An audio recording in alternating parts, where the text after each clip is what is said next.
I can't begin to imagine the weight of that moment. After nearly 50 years of living and breathing rock and roll, having to whisper to yourself, "This is the last song I'll ever sing." That single thought must have shattered something deep inside. That final concert didn't just drain his strength. It consumed every last ember of soul he had left.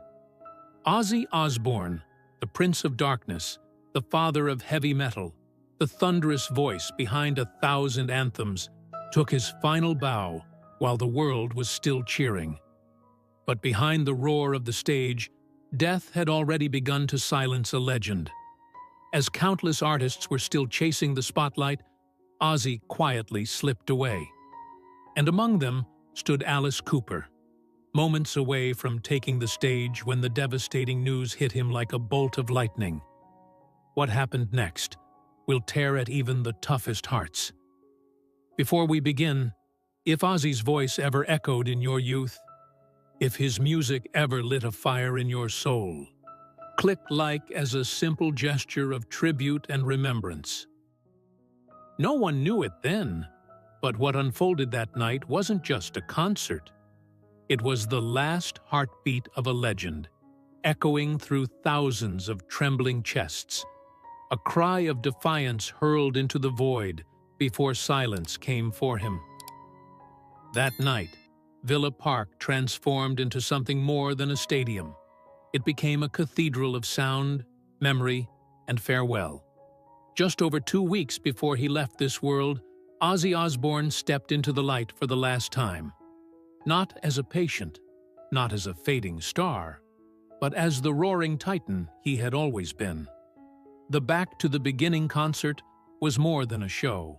It was his parting gift to the world. 40,000 fans packed the venue.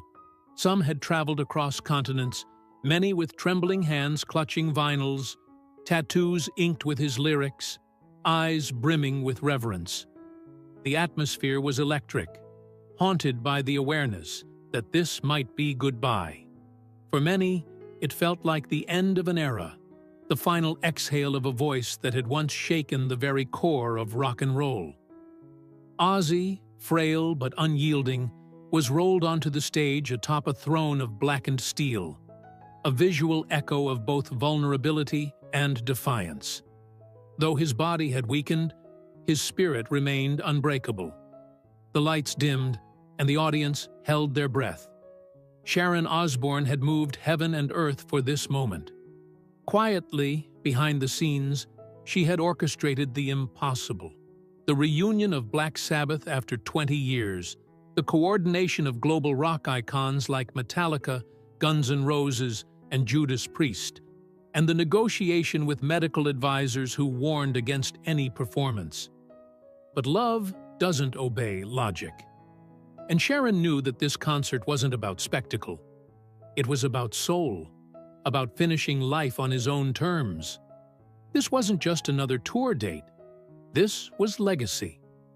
Ozzy began with, "Mama, I'm coming home," his voice raw, imperfect, but unmistakably his. The crowd wept, sang, and trembled. You could feel the emotional weight crackling through the air like static.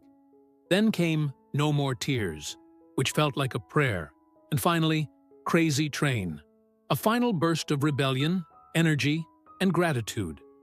Each note was an act of defiance, each lyric a goodbye letter. As fireworks exploded across the midnight sky, Ozzy didn't say a word. There was no farewell speech, no dramatic curtain call, just a look, a single tear, a nod toward the people who had carried him for half a century. In that silent moment, he said everything. "I've come home. I'm ready." And with that, the Prince of Darkness took his final bow, not into silence, but into immortality. Somewhere in the crowd, people held up their lighters, not phones, but actual flames, as if to light his way into the next world. Sharon stood off stage, tears in her eyes, watching the man she had fought for, suffered with, and loved beyond comprehension take his final stand. not in a hospital bed, but under a sky set ablaze with light. The concert ended, but no one moved. For several minutes, there was only silence. And in that silence, the grief began to settle, as if the universe itself was pausing to honor one of its loudest voices. Ozzy's last wish had come true. He didn't fade away. He went out roaring. The thunder of the crowd had barely faded from Ozzy's final concert when another voice, gravelly, familiar, shaken, broke through the morning.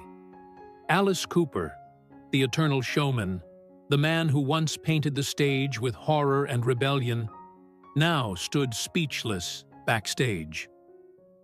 "I was on my way to the stage when I heard about it," he later said, his voice cracking with disbelief.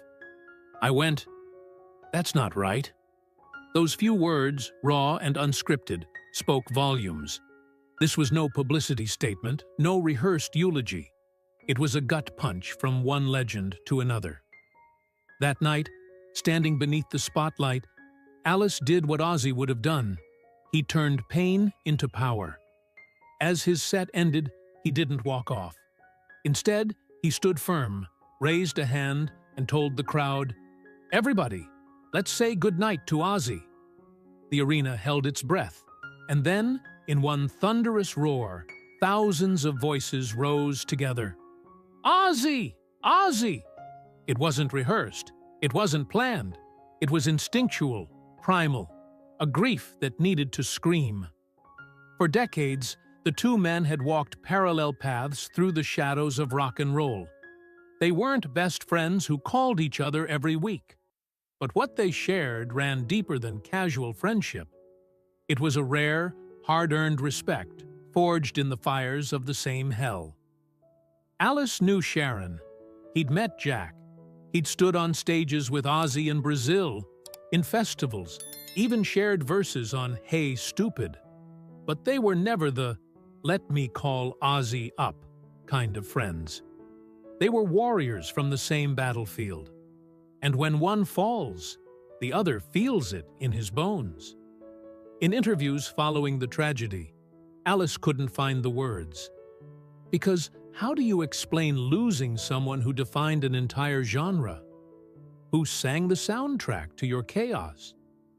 He was singing well, Alice recalled, reflecting on Ozzy's final concert. He just did this thing. The disbelief was palpable, as if Ozzy's spirit was too wild, too feral to be caged by mortality.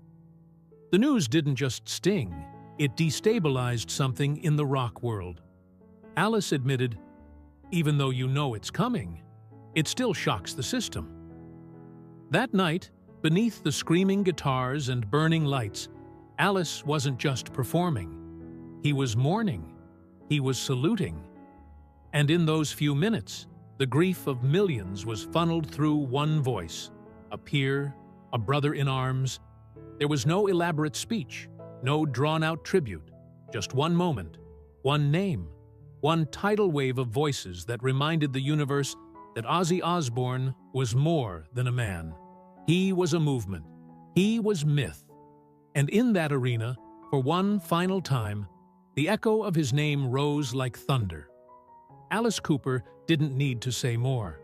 His silence, his staggered voice, and that single command to the audience said everything. We lost more than a friend. We lost a part of ourselves. Alice Cooper's memories of Ozzy Osbourne don't come from wild late-night parties or countless hours on tour buses. They stem from something deeper, quieter, and more enduring. Respect laced with grief. Their bond wasn't one of daily phone calls or family holidays, but every time they met, there was a spark of mutual recognition. Two survivors of a world that often devours its own. Alice never claimed Ozzy as a best friend, but when they crossed paths backstage or stood side by side in the chaos of a festival, the warmth in their greetings was unmistakable. "Good to see you, man," Ozzy would say with that crooked grin. And Alice would return the nod, as if to say, "Still standing, still breathing, still us." It was a silent pact between two icons who had walked through fire and come out still singing. But now, that voice, the one that once roared across continents, was gone. Their artistic paths occasionally intertwined in unforgettable ways. One of the most memorable was the 1991 anthem "Hey Stupid," where Ozzy lent his voice alongside Alice's, creating a rock anthem that pulsed with urgency and defiance. That track wasn't just music. It was a war cry from men who had stared down addiction, the industry, and their own demons. And for fans, hearing their two unmistakable voices clash and collide on a single track felt like lightning striking twice in the same place. But the connection didn't stop there. There was Brazil, the stadium shows that roared like thunder, with Alice and Ozzy commanding crowds of tens of thousands. The energy, the madness, the sweat, and the roar. It was an era neither of them would ever forget. They may not have shared daily life, but they shared battlefields. They even shared musicians. In interviews, Alice laughed through the pain. "We'd trade drummers, bassists, even guitarists like baseball cards. It was the beautiful chaos of rock. Everyone was connected." He knew Sharon Osbourne just as well, perhaps better than he knew Ozzy, recalling her unrelenting strength and strategic brilliance.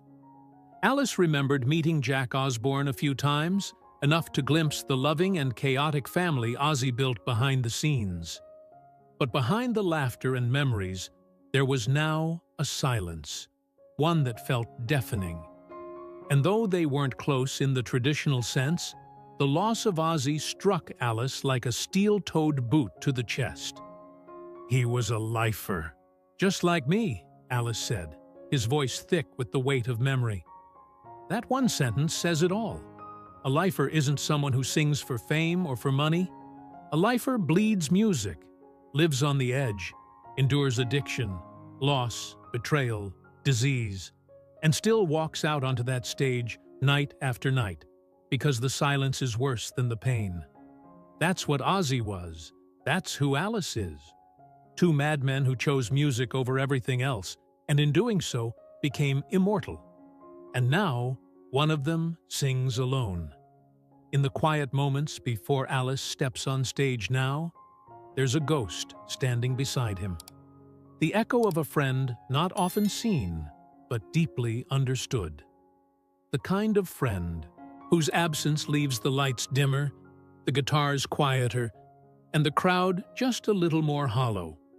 In the end, their bond didn't need to be constant to be real. It was carved from shared battles, shared stages, and the raw truth that very few understand. Only another lifer knows what it takes to still be here, screaming into the void. And Alice, with heavy heart, must keep screaming. Not just for himself, but now, for Ozzy too. There are voices that blaze through time, and then there are those that burn into it. Ozzy Osbourne's was the latter. To speak of his legacy is not merely to recount milestones, but to step inside a storm of rebellion, resilience, and relentless sound. His story began far from stages and stardom. Born John Michael Osbourne on December 3, 1948, in Aston, Birmingham, a modest working-class town, he was the fourth of 6 children in a cramped household, surrounded by the clang of industry and the weight of poverty. But even in that suffocating gray, something wild stirred inside the boy with mismatched eyes and a misfit spirit. Music became his escape. It wasn't polished or pretty. It was primal, raw. It howled back at the world when no one else would listen. And in 1968, when he co-founded Black Sabbath, that feral sound took form. Alongside Tony Iommi, Geezer Butler, and Bill Ward, Ozzy didn't just help launch a band. He helped invent a genre. With Sabbath's self-titled debut in 1970, the world heard something new: the deep, doom-laden chords and Ozzy's haunting voice echoing like a warning from another realm. They called it heavy metal. But for many, it felt more like truth. The voice behind Paranoid, Iron Man, and War Pigs wasn't trained, it was born. Unforgiving and unforgettable. But the journey wasn't paved in platinum alone. Fame came fast, and so did its demons. By the end of the 70s, Ozzy was dismissed from Black Sabbath due to substance abuse. Many thought he was finished. Instead, he roared back, louder than ever. With Sharon by his side as manager and wife, Ozzy launched a solo career that defied the odds and reshaped his myth. Crazy Train, Mr. Crowley, No More Tears, and Mama, I'm Coming Home weren't just songs. They were battle cries. His voice carried both fury and fragility, touching the rawest parts of listeners across generations. His stage presence, unpredictable, electric, often outrageous, but it was never fake. Behind the theatrics, biting heads off bats and all, there was an artist giving every atom of himself to the moment. And fans felt it. Every scream, every stumble, every encore. It was all real. Through the 80s and 90s, Ozzy's music remained a mirror for the misunderstood. He wasn't polished like pop idols. He wasn't safe. He was real. And that made him sacred.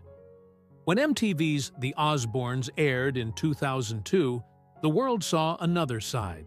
The flawed, funny, deeply human man behind the myth. He cursed. He mumbled. He loved his dogs. He doted on Sharon. He battled tremors and memory loss. But still, he was Ozzy. Still, he endured. In those quiet moments on the show, fumbling for the remote or mumbling under his breath, millions saw a reflection of their own parents or themselves, aging yet clinging fiercely to their identity. Even as health issues mounted, Parkinson's disease, spinal surgeries, staph infections, Ozzy never stopped dreaming. He canceled tours reluctantly, always holding on to the hope of singing one more time. He once said, "The past 4 years have been sheer hell for me. My health has been in a terrible state." Yet he refused to let the pain define him. Music still pulsed through his veins, even when his body betrayed him. It wasn't just about performance. It was about purpose, about defying the inevitable with one more chorus, one more spotlight. Ozzy wasn't clinging to youth.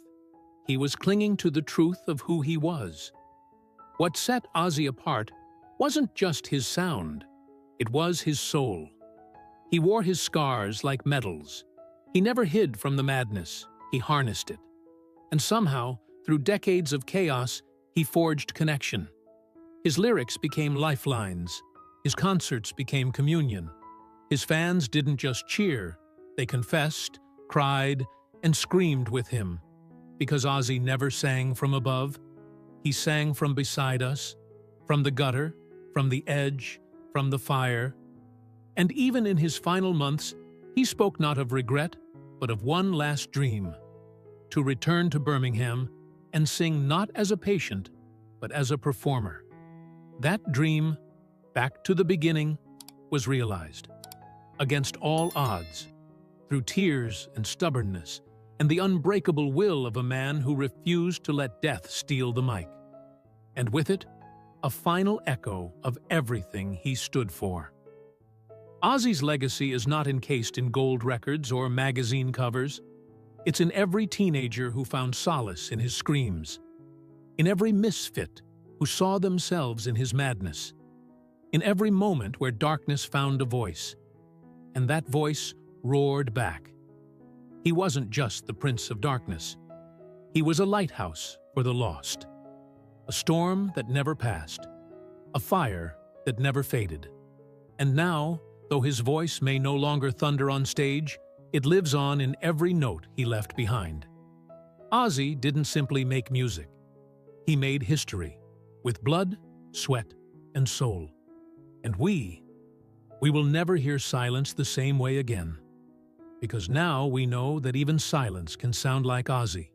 In every vinyl crackle, in every tattoo inked in his name, in every tear shed in bedrooms and arenas alike, he endures. His story was not one of perfection, but of perseverance, of clawing through despair to deliver light cloaked in distortion. And as the final curtain fell, it wasn't a goodbye.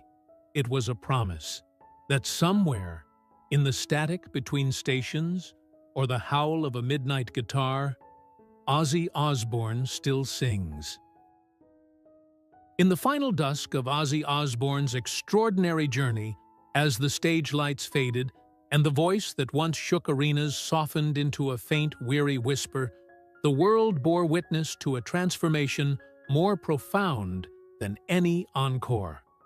These were not simply the last years of a rock star, they were the intimate, agonizing chapters of a man who had given every piece of himself to music, to mayhem, and to those who saw themselves in his glorious wreckage. By the time he entered his 70s, Ozzy's body was no longer an instrument. It had become a battleground. Though diagnosed with Parkinson's disease in 2003, he kept it hidden until 2020, weathering the torment quietly as the illness carved its path through him.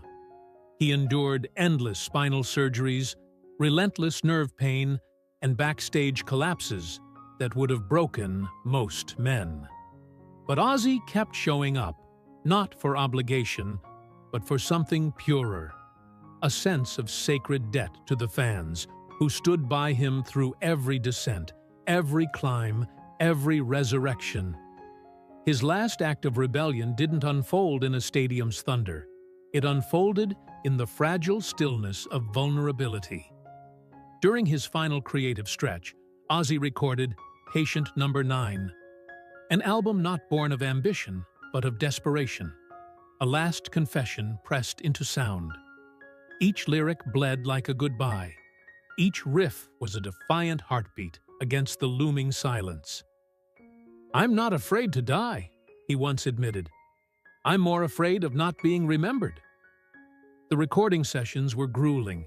He sang sitting down, gripping the mic stand like a tether to life itself. Producers spoke of moments when he could barely complete a take without tears. But still, he sang. Still, he gave. Because for Ozzy, music was never a job. It was an exorcism of everything dark, wild, and utterly human. Behind closed doors, the battle turned even more brutal.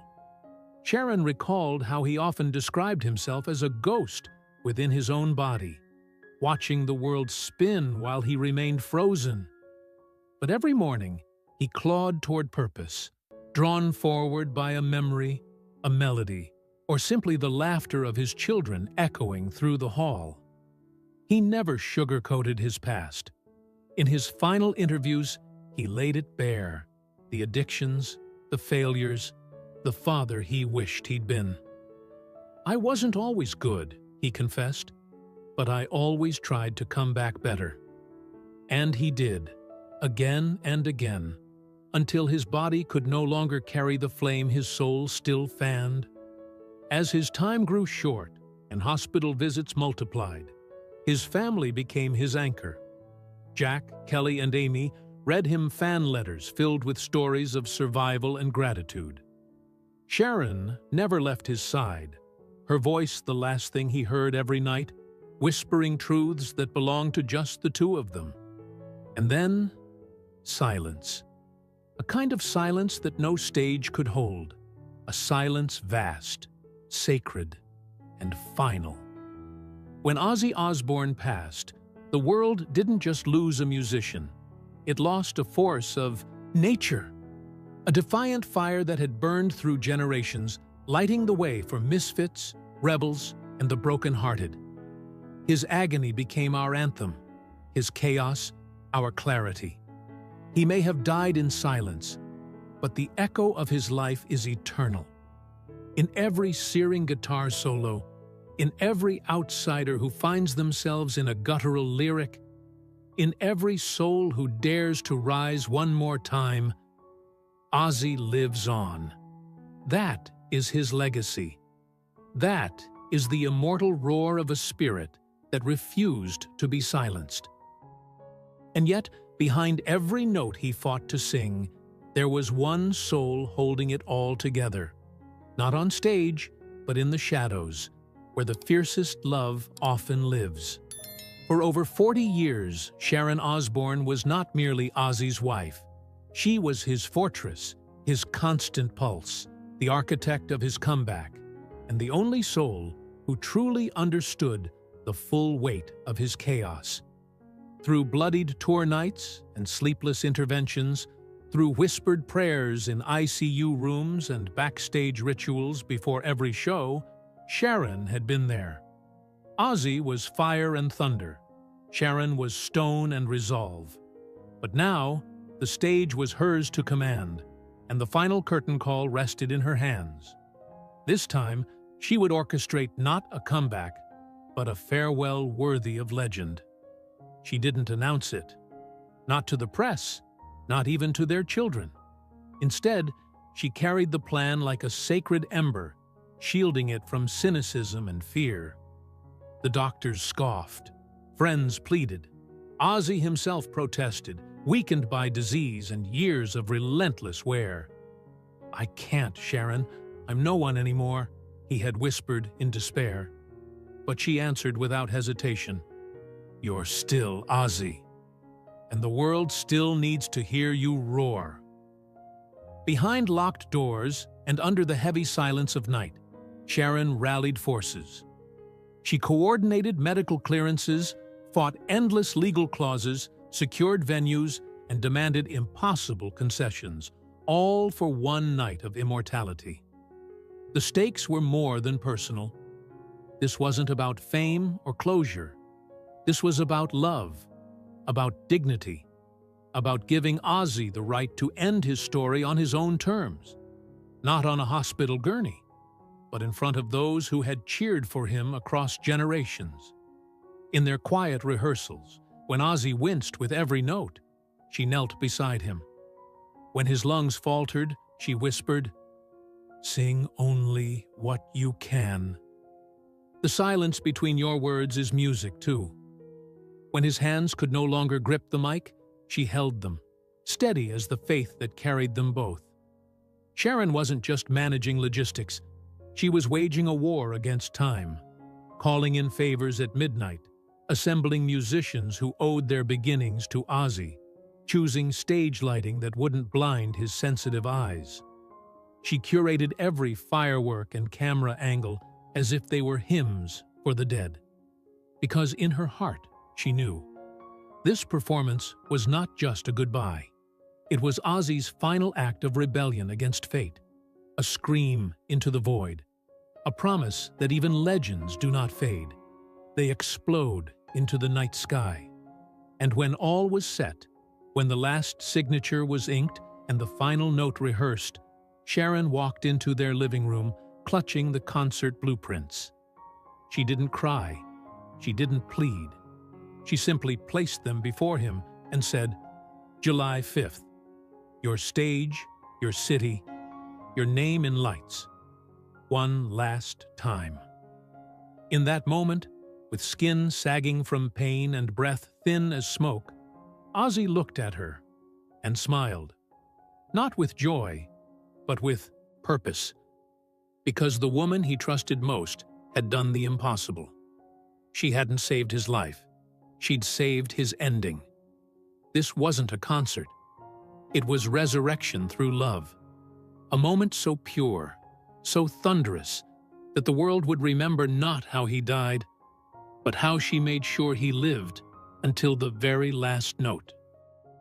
As the curtain closes on a life forged in fire, rebellion, and unrelenting sound, we find ourselves left not just with silence, but with echoes. echoes of a voice that once roared from the depths of darkness and pain and transformed into an anthem of hope, survival, and love. Ozzy Osbourne wasn't just a rock star, he was a cultural reckoning, a sonic earthquake that reshaped the very ground beneath our feet. And in the wake of his passing, it's not just his music we mourn. It's the loss of a presence so raw, so unapologetically human, that it gave us all permission to be a little broken, a little loud, and fiercely alive. Alice Cooper's voice, the first to break the silence, didn't come from a place of celebrity obligation. It came from the marrow, from one survivor recognizing the fall of another. At 77, Alice didn't offer a rehearsed eulogy. He offered truth, grief, respect. He showed us that even legends have heroes, and even the strongest voices can tremble when history ends. The bond between Ozzy and Alice wasn't built on weekly phone calls or family dinners. It was chiseled from decades of shared stages, shared demons, and a shared refusal to let the world silence them. Alice's command to the crowd, "Let's say good night to Ozzy," was more than a tribute. It was a passing of the torch, a reminder that while one voice may fade, the spirit behind it lives on in every note we carry forward. Ozzy's final performance wasn't about grandeur, it was about grit. Every note he sang at the Back to the Beginning concert was a battle cry against the inevitable. His voice, though weathered, rang with purpose. He didn't want pity.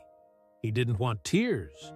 He wanted to roar, to stand before his fans one last time. Not as a patient, but as a legend, refusing to go quietly. And Sharon, ever the silent force behind the madness, made that possible. She didn't orchestrate a farewell. She orchestrated a resurrection. And in doing so, she gave the world something that will outlive all of us. A moment of truth, defiance, and unforgettable love. Now, as we stand at the edge of the void Ozzy left behind, we must ask ourselves, what do we do with that silence? Do we retreat into nostalgia, or do we raise our voices in his honor? Because Ozzy didn't just entertain, he connected.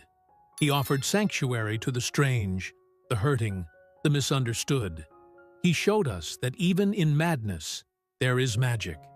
Even in chaos, there is creation. And even in the darkest corners of our souls, there is music waiting to be unleashed.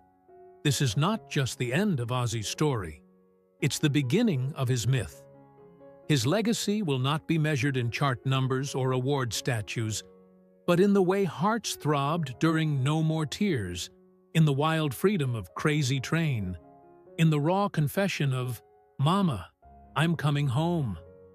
His voice will live on in guitar strings, in vinyl grooves, in late-night drives and arena echoes.